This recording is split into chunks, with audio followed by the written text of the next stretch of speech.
down and go, hey, I love your podcast. There's part of me that's like, but what about, but this is about a guy. I started doing comedy in Boston, and this is about a guy that was one of the first guys I worked with. He was a character, but I'll read that paragraph you like. Years ago, I did a particularly angry, this is called 26.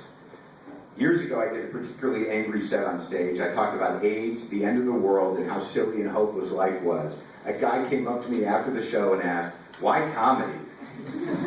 That was all he said. I was dumbfounded. So let me just move up to the point where, back then you did one-nighters. And they were just these gigs, and let me just read it.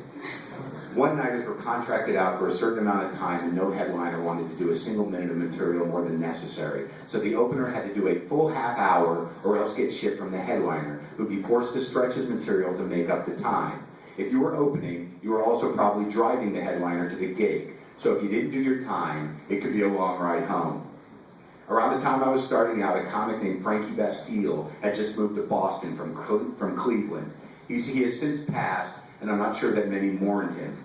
He was a comic gypsy and a road.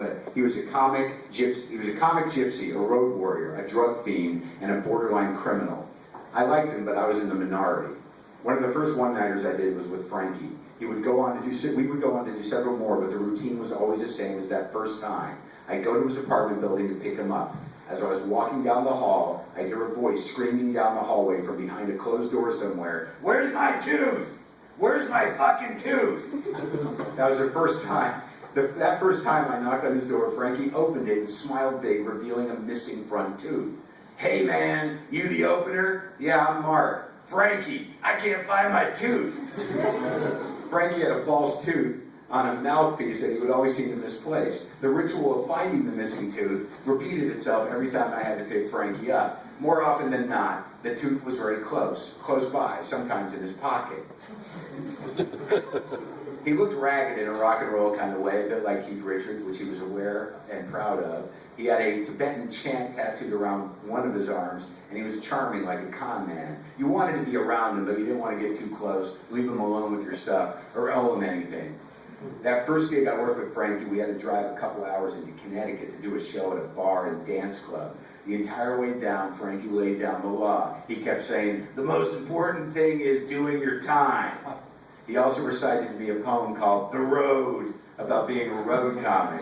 I can't recall what it was, but it was earnest and celebratory, like a pirate shanty. I was nervous about doing my time. I had not done many gigs, and I was just getting up to around a half hour. The club was packed, there was a disco ball hanging over the crowd, and lots of mirrors around. I took the stage and did all the jokes I had. When I finished my act, I said, "Thank you very much, you're a great crowd. Now let's welcome your headliner to the stage. He does clubs and colleges all over, Frankie Bastille." The crowd cheered, but Frankie did not take the stage. The clapping tapered off, and I was still standing at the mic. No Frankie in sight. I tried again. "Please welcome Frankie Bastille." Nothing. The room is starting to get awkward, to get that awkward tension. I'm not sure what to do. Then a voice comes out of the darkness from the back of the room. 26! It was Frankie. "What?" I said, panicked, squinting into the darkness. "You did 26 minutes. You have 4 minutes left."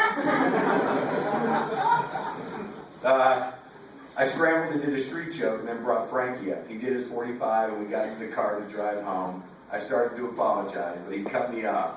"You gotta do your time, man," he said, and that was it. So we'll do some questions.